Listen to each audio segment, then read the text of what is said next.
Now we can knock out two things with once here. Harbor Freght 20-ton press, SRT4 spindle, new bearing, new hub, new press. So we're going to get this stuff stuck in because we have a play in the bearing. So we're going to get this put in. I'm going to show you how. Alright, so I'm not quite sure how some people do this, but a lot of people do it this way. What you got here is you have your hub down there inside the bearing. I'll show you what this looks like so you can see.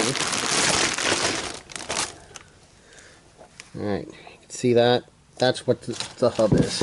So, right now we have a new hub, so it doesn't matter if we mess it up, but usually, typically, you can take this and you want to get a socket or something that's this size, and you get it onto that, and then you actually, what I'm going to do is I'm going to lay this on the ground, kind of hold on to it. I'm going to smack it with a hammer, and that's going to knock that center piece out. So we'll see how this turns out.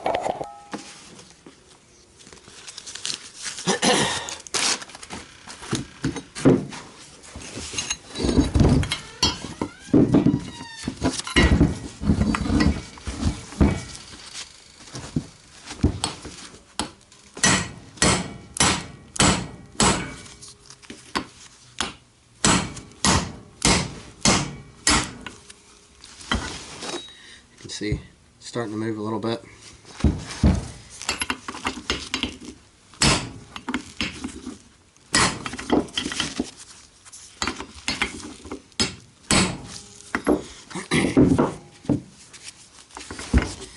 I'm going to grab a pair of pliers to hold that.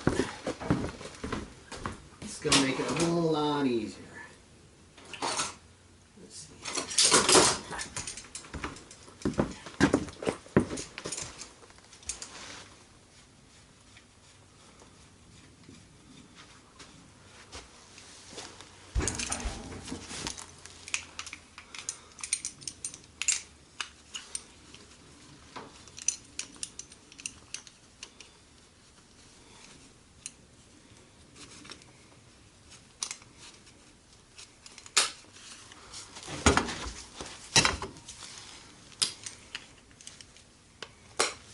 Get this spaced out, just like that.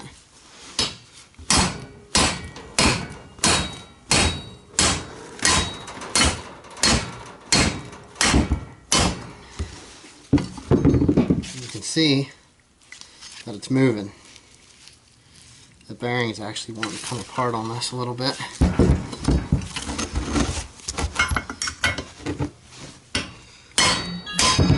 Alright. There we go. Now we have this apart. Now if you wanted to reuse this hub, which you can, let's clean that up a little bit, it shouldn't damage nothing. You'd cut this off to reuse the hub. Now that that's out, you can see where the bearing is. We're going to take these three nuts off now.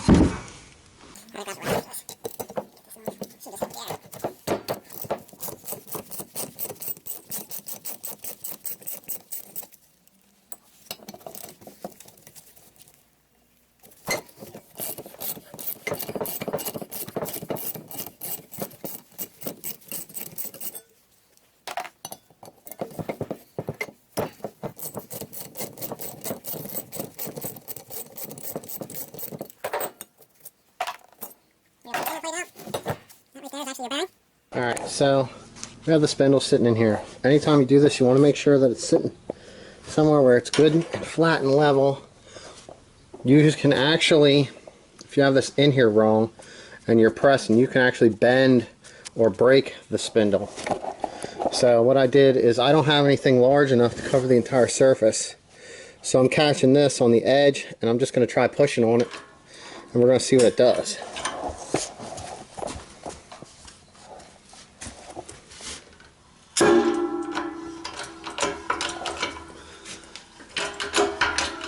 And this is actually pushing it right out. Alright, let's see what show you over here. Yep, you can see it's coming.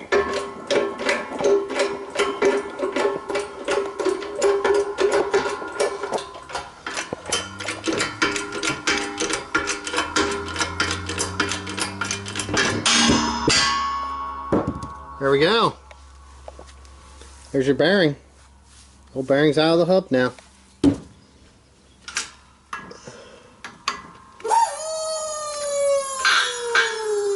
Thing works pretty easy. So yeah, there you go. You can see what you got. Usually you go in and inspect this a little bit. Yeah, make sure there's nothing, no mess or nothing there. I'll probably clean this up just a little bit here, and we'll get this thing ready to press the bearing back in. Alright, so I was adjusting this up and down and playing with this. I did start to get the bearing pressed in. I did go a little bit. It did kind of want to cock in a little bit, but if you watch it and you go really gently, you can move over to the other side and then you can get it pressed in to try to get it to start down evenly. And that's your biggest thing, because if you get this going in bad, it's really easy to screw this bearing up or cause premature wear throughout the life of the bearing if you don't get this thing down in here straight and even all the way around. So right now where we're at, normally like if you have this, you can lay like the old one on top, depending on how the spindle is. This one here would even work, and then you'd want to put something across the top of this. I've used old brake pads because of the metal, and you can use them too to lay on here for spacing if you have something that's uneven, because you can see how uneven this is. And I use the 2 plates that they give you with the press to get this thing evened out. So right now I just got to get this set up in here and rearrange everything and try to get a good square straight even press all the way around, and then this bearing will seat the whole way down in against the lip. So that's where we're at right now. It'll do some readjustment. Once I get it there, I'll video that and show you.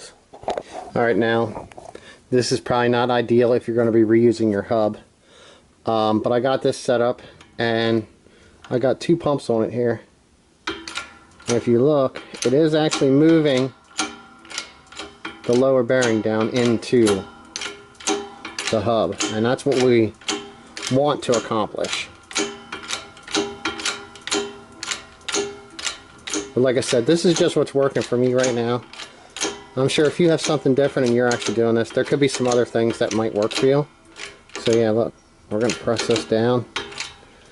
I don't know, it sucks I can't get behind. I don't want to pull it out to show you, but there's a lip in there that this will actually come down and seat against. And that's when it'll stop.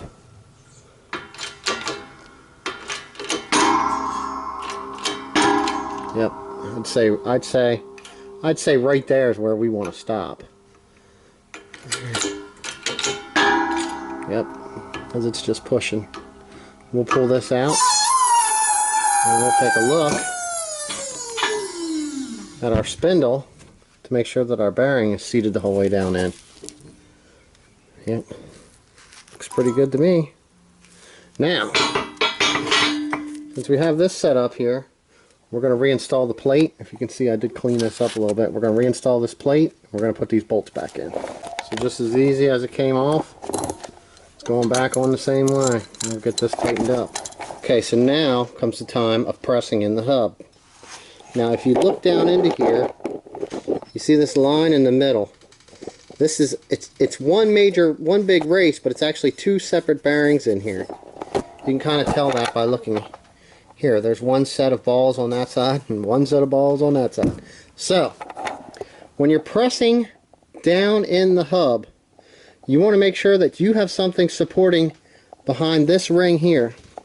So you're going to want to use like a decent sized socket, a piece of pipe or something, and get it lined up so that it covers that and keeps this from pushing through, because you can actually, when you're shoving the hub through, you can actually push through and it'll actually, sometimes this will actually, the back one will push through because the front one has the lip. It'll actually catch. You can see by looking at this. See how it has that lip? When you're pushing the front one down through, this will stay in, and then you'll push that back one out. So you don't want that to happen. So we're going to get this set up, and most of the time it's a little bit of a balancing act. I'll probably have to drop this down, and then I can get the hub in, and then all you got to do is just jack and press her down in until it seats. Okay, so we have this. I have a socket pushing on to our new hub. Our hub is seating down into our new bearing. This is this. It's not touching anywhere. I have a socket underneath here to press on the back side of that bearing. And we are going to press the new hub down in. You can see how easy that's going.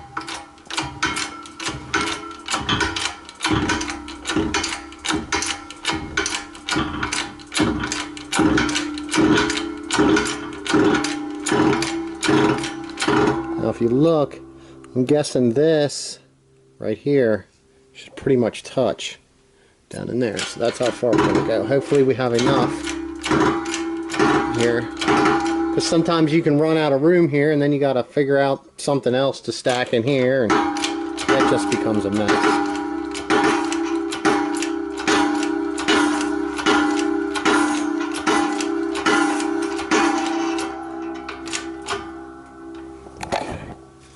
Alright, I'm going to get this here. This is the only thing I got for a flashlight right now. It's a good old phone. It's so close, but I can't tell if I'm running out or if I have something moving that shouldn't. So I'm going to release the pressure and double check to see where I'm at. And that's the key, because you don't want to overdo something. It's really easy when you're talking this kind of wonderful jack noise. When you're talking this kind of pressure that you're putting on something. So I mean, look, actually it looks like it's in there pretty good. It's doing what it's supposed to do. Huh. Does kind of maybe look like it should go just a little bit more. Alright, I'll put it back up here.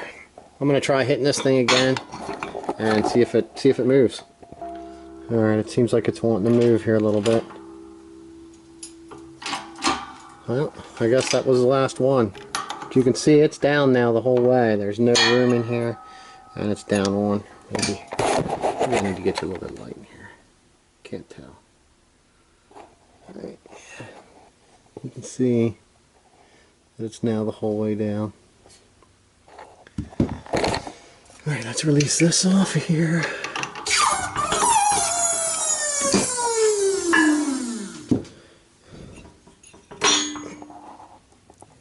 Yep, look at that. It's in there. It needs to be. Spinning good. No play. So this is actually ready to be installed. And that pretty much, my friend, is how you can get one pressed in. Now, these are usually priced pretty decent there at Harbor Freight. So they seem to work out pretty good. I'm sure there's a million reviews on these things and using them. So I've got another one to do. I'm doing both sides, and that's what you got to do. Thanks for watching.